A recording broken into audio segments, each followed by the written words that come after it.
Hey everyone! Do you want to make your English sound more detailed, more natural? If so, you've come to the right place. Today, we're going to dive into a key part of speech that will totally transform your sentences, the adverb. Let's get started.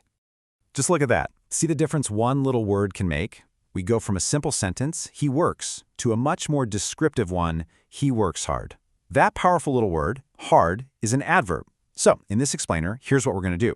We'll define what adverbs are, we'll unpack the 5 main types, and then I'll show you exactly how to use them to build better, more vivid sentences. All right, let's get into it. I want you to think of adverbs as your secret weapon for fluency.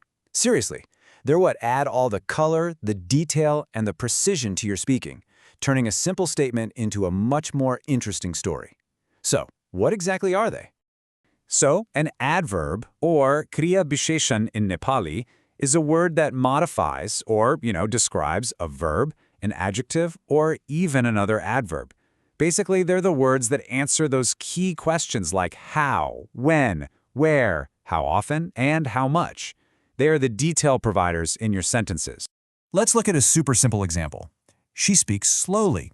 See that word, slowly? That's our adverb. It doesn't just tell us that she speaks, it tells us how she speaks. It adds this whole other layer of meaning to the verb speaks. And that, right there, is the fundamental job of an adverb.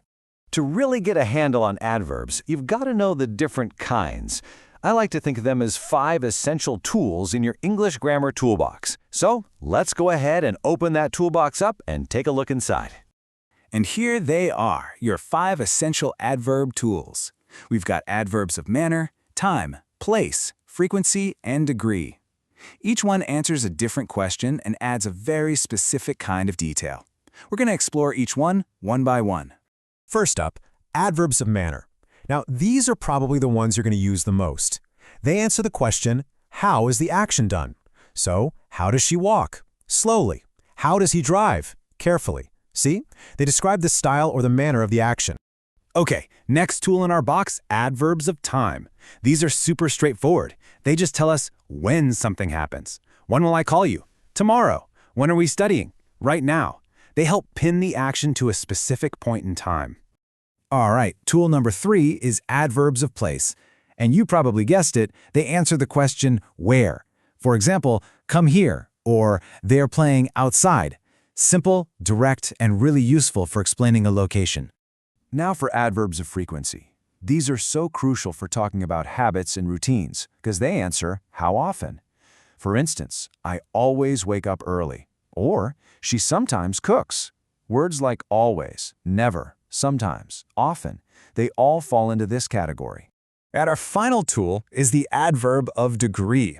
These guys answer how much or to what extent. You can think of them as intensifiers. She isn't just happy, she is very happy. The tea isn't just hot, it's too hot.